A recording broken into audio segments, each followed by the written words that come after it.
मंडी संसदीय क्षेत्र से भाजपा प्रत्याशी कंगना रनौत चुनाव प्रचार के दौरान क्षेत्र का दौरा कर रही हैं। कंगना ने आज मंडी मंडल भाजपा पदाधिकारियों और कार्यकर्ताओं से मुलाकात की।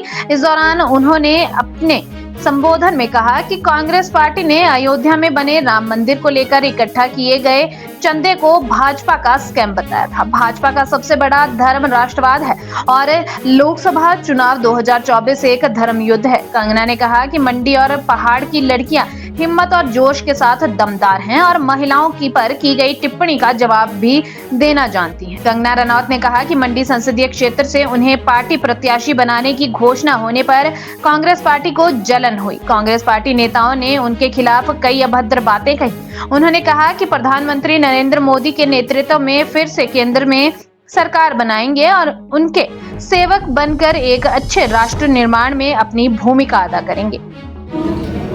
ये हमारे लिए बड़ा सौभाग्य का दिन है कि जब दुनिया की सबसे बड़ी पार्टी भारतीय जनता पार्टी ने आज इस लोकसभा चुनाव में, जैसा आप जानते हैं कि लोकसभा चुनाव की घोषणा हो चुकी है, जब उन्होंने एक प्रत्याशी इस सीट से, तो उन्होंने मंडी की बेटी को मौका दिया। इतने सारे लोगों ने, इतने सारे योग्य लोगों ने, मैं कहूँगी मुझे ये सौभाग्य मिला है। मैं सोचती हूँ ये सौभाग्य मेरा अकेले का नहीं है, ये सारी मंडी का सौभाग्य है। लेकिन दोस्तों, आप देखिए जो हमारी ऑपोजिशन पार्टी है, कांग्रेस पार्टी, उनकी क्या धारणा है और उनकी क्या बातें हैं। उन लोगों को ये रास नहीं आया कि एक बेटी, एक छोटे से गांव से, भावना जैसे गांव से आने वाली छोटी सी बेटी, जिसको कभी इंग्लिश नहीं आती थी, जिसको कभी शहरी तौर तरीके नहीं आते थे, जिसको हमने इंडस्ट्री से भगाने की कोशिश की, उस पर केस किए, जेल में डालने की कोशिश की, उसका घर तोड़ दिया, और जब उन्होंने सोचा कि ये पूरी तरह से अब टूट चुकी है, खत्म हो चुकी है, तो इसको ये कैसा मौका मिल गया। उनके पेट में बहुत जलन हुई। दिन बोला है दिन से छाती पर मूंग दे,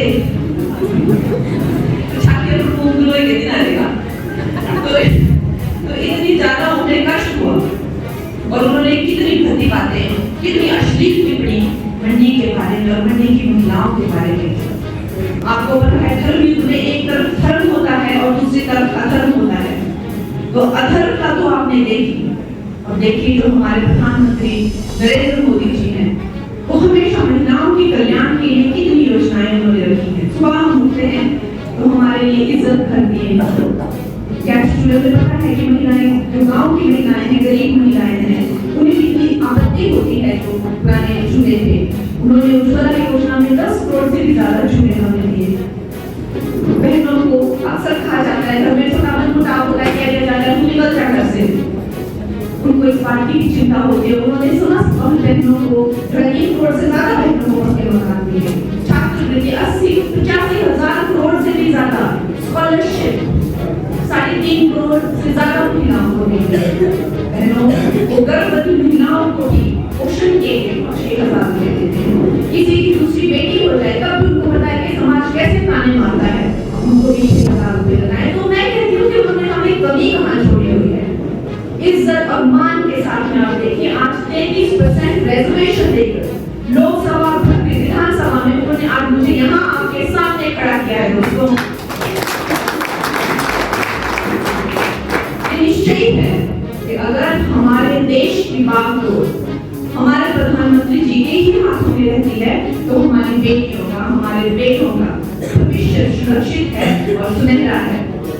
दोस्तों, मैं आपको क्या बताऊं, आप सब मुझसे ज्यादा जानने वाले हैं, आप सब कार्यकर्ता हैं, आप सब पदाधिकारी हैं, आप सब जानते हैं कि उन्होंने आधुनिकीकरण की थी। इन लोगों ने, ये लोगों ने आजादी के 70 साल तक भी कई हजारों गाँव ऐसे थे जहाँ बिजली तक नहीं पहुंची, जहाँ सड़कें तक नहीं पहुंची थी, वो इतनी दुर्दशा में रह रहे थे।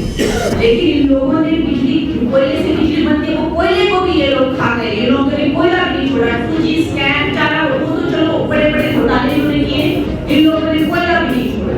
हर जगह घोटाला, हर जगह घोटाला।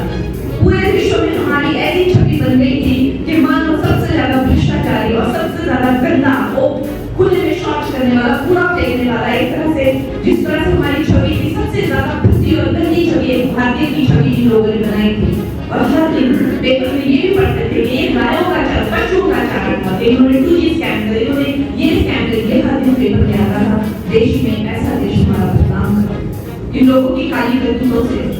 लेकिन आज आप देखिए हमारा देश विश्व गुरु के रूप में उभर रहा है।